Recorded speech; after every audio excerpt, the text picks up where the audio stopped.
Assalamu alaikum friends, hope you all are well. Dear friends, in today's video we will tell that a woman, when she prayed, her husband would get angry, and then what about that woman was done. Watch this video till the end for more details. Friends, give this video a like now and subscribe to this channel and click the bell icon. So let's go, we move on to the event. Dear friends, there lived a praying woman in Bani Israel who used to pray a lot. In the light of faith in his mind was full. But her husband was not a good man at all. He was a bad and sinful servant who did not even allow his wife to pray. He used to beat his wife a lot when she prayed. But this good servant of God never stopped worshipping God. Her husband used to say that I am your Lord and you will bow down to me. Why do you bow down to someone else? Do you bow your head when I come home? I see you praying. Why do you pray so much? Then that woman said, you are mine. No matter how bad you use it, my prayer can't leave. It's in my blood.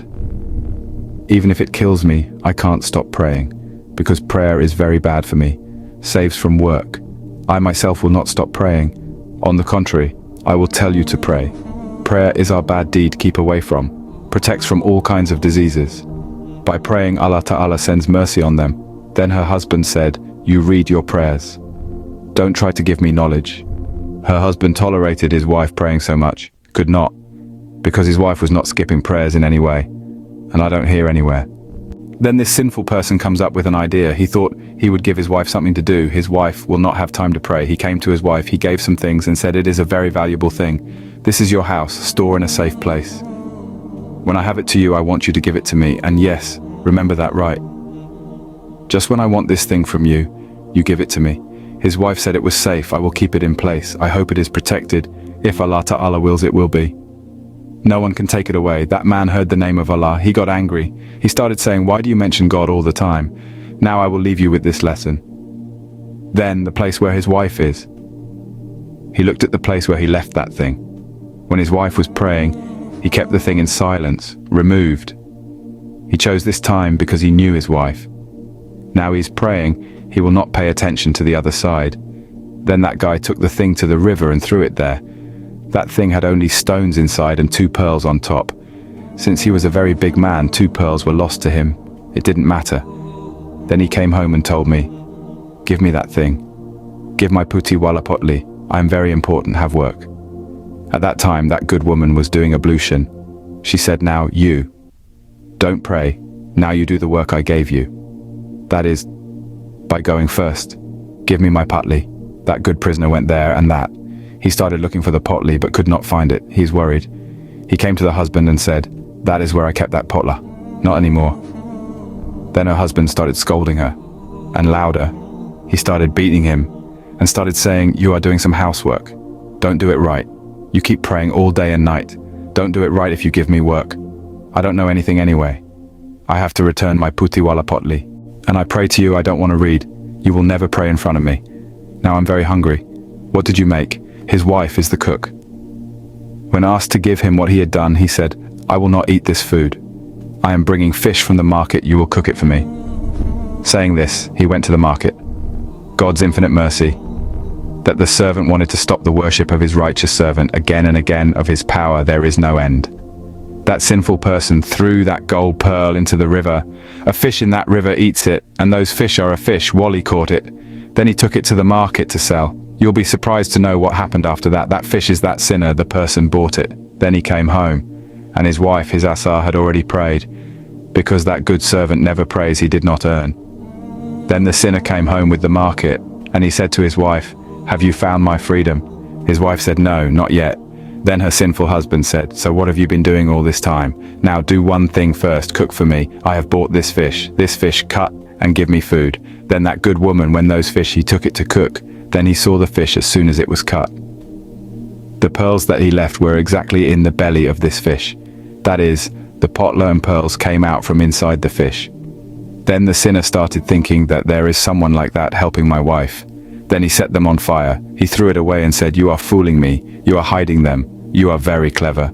He also threw his wife into the fire. Just then, the woman started saying, oh Allah, I am all my life I have worshipped you. I have prayed, I endured, but did not leave your prayer. You made me that. Even if it is in exchange, save it.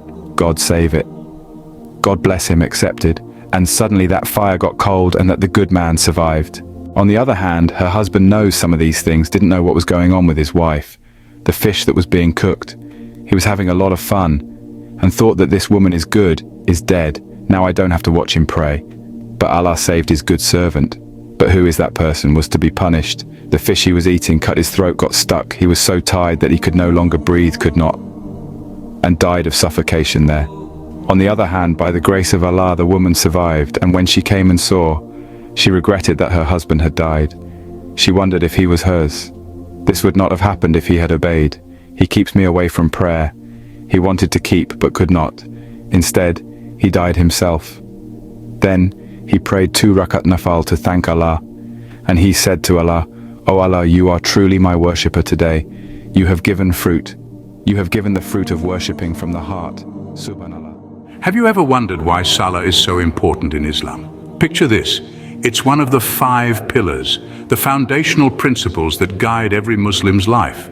Salah is a profound connection between the believer and their Creator, a spiritual lifeline that renews 5 times a day. It's not just about the act itself, but the mental and spiritual benefits it imparts. It offers tranquility, focus, and a sense of being part of something greater. Salah is not just a ritual, but a way of life, a direct line to God 5 times a day. Now let's delve into the process of performing Salah. Salah, the pillar of Islam, is a beautiful process that begins even before one stands to pray. It begins with purification known as wudu. This involves washing the hands, mouth, nostrils, face, forearms, wiping the head, and washing the feet each 3 times. This process is crucial as it symbolizes the cleansing of the body and soul before standing in front of Allah. Once purified, the next step is to stand in the position known as qiyam. This is a standing position where one's attention is directed towards the Kaaba, the sacred house of Allah in Mecca. This serves as a reminder that all Muslims, no matter where they are in the world, are united in their devotion and submission to one God. While in qiyam, the recitation of Quranic verses begins, starting with Surah Al-Fatiha, the opening chapter of the Quran. This is followed by any other chapter or verse of choice. The recitation is a conversation with Allah, a moment of spiritual connection and contemplation. Next, the individual moves into the position of ruku or bowing down. This is a physical manifestation of humility and submission before Allah. The individual then returns to the i'tidal or standing position, symbolizing the believer's readiness to engage in further acts of devotion. The next step is sujud, or prostration. This is a very significant part of Salah as it represents the peak of submission and closeness to Allah. In this position, the believer places their forehead, nose, both hands, knees and toes on the ground. After sujud, the individual sits in the jeweller's position. This is a moment of calm and reflection. It's a brief pause before the individual returns to sujud again, further emphasizing the rhythm and symmetry in Salah. Finally, the believer recites the tashahhud, a testimony of faith, while sitting in the jeweller's position. This includes bearing witness to the oneness of Allah and the prophethood of Muhammad. And with that, you have completed 1 unit or rak'ah of Salah. The number of rak'ahs varies depending on the time of prayer. Remember, each step of Salah is a blend of physical actions and spiritual reflections, making it a comprehensive act of worship that engages the body, mind, and soul. It's these intricate steps and their profound meanings that make Salah a unique pillar of Islam, an intimate connection between the believer and their Creator. Let's recap what we've learned today. We've delved into the significance of Salah in Islam, unearthing its profound role as a spiritual connector between Muslims and their Creator. It's not simply a religious duty, but a way of life, a beacon of tranquility in the midst of life's turbulence.